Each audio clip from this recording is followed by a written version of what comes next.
told there's some real money in the room. All right. Well, Melvin, I do want to switch gears for a second. For those who don't know you and maybe wondering who you are, why you so important, why you so respected, why do you have the perspective that you have on life? Where you from? I'm from Los Angeles, California. For you, how was it growing up in Los Angeles? Well, when I first came, it was the equivalent of migrating. I come here, I was born here in 1957, so that means I was on the east side, and that was all black. It was like they coming from the south. They jazzing it up, Central Avenue, the Zoot Suits, the Ella Fitzgeralds, the Charlie Birds, all that was the east side. That's the 110 freeway where it's on the east side. But by the time I was 12, I moved to the west side, which would have been the equivalent of coming into slavery where everybody's white. There was no old guys like on the east side where they've had gangs since 1930.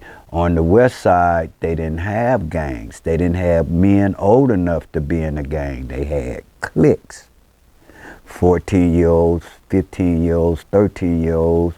So when I moved over there, I'm at St. Andrews Park. That's where Tookie and them, they're a little older, but they used to be my baseball coach. But I don't move from a side to where we eating bear rabbit sandwich. That's the molasses where you got to hold a can up an hour and a half just to get some. But also it was used to when we used to get blue chip stamps and the stuff come off to where you stick it to keep it on. So now at 12 and 13, I don't move to the west side, all white.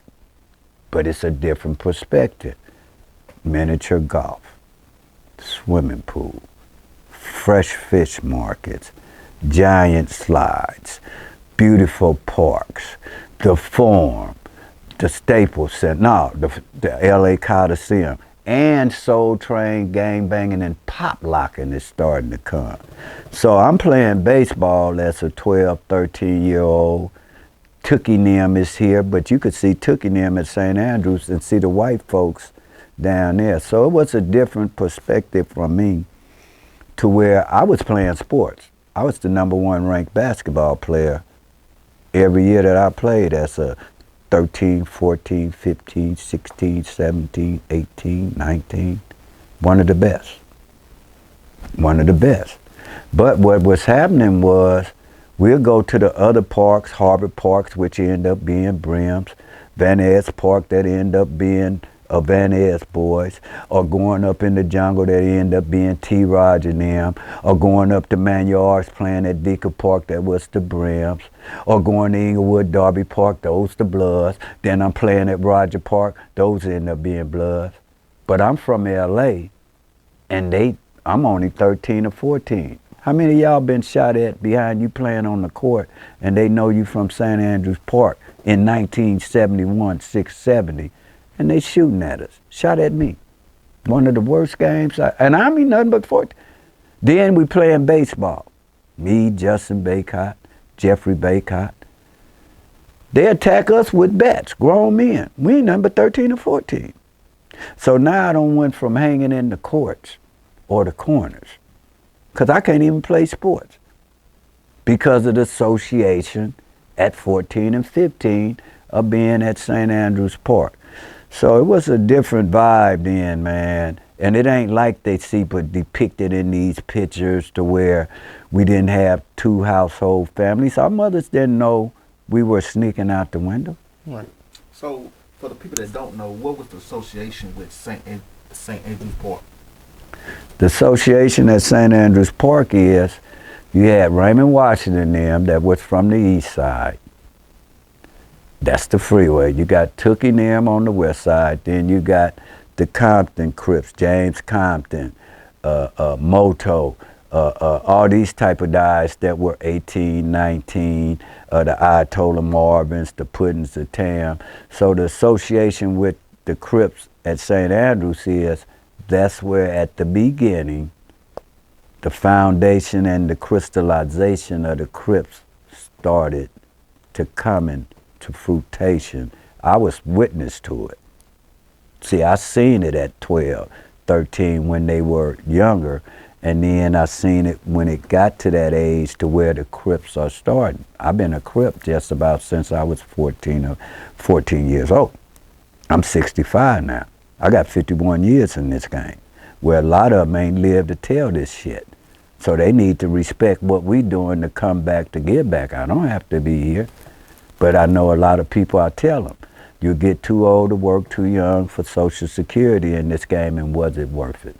We should be, look at the documentary. I got a documentary with 40 million views, and it ain't but a 6-minute by the LA Times, where all you hear, all these people, you hear a lot of Charleston White, where y'all say he right, but if you look at it, he don't bit my tape verbatim, word for word, where y'all clapping, but it's really Melvin words.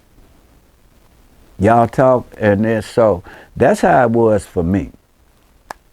That's how it was on the West Side. We were integrated.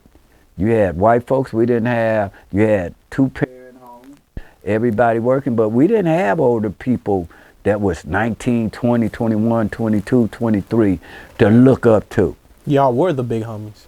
There was no such word. We're all, at the most, Tookie and them was 17, but I had been knowing Tookie through his sister, Bridget, was the first girl I ever met checking in after I moved off the Eastside to start at Horace Mann. The first girl I ever said a word to ended up being Tookie's sister, Bridget Calloway. Then you had little Took, Calloway, because Tookie last name is Williams.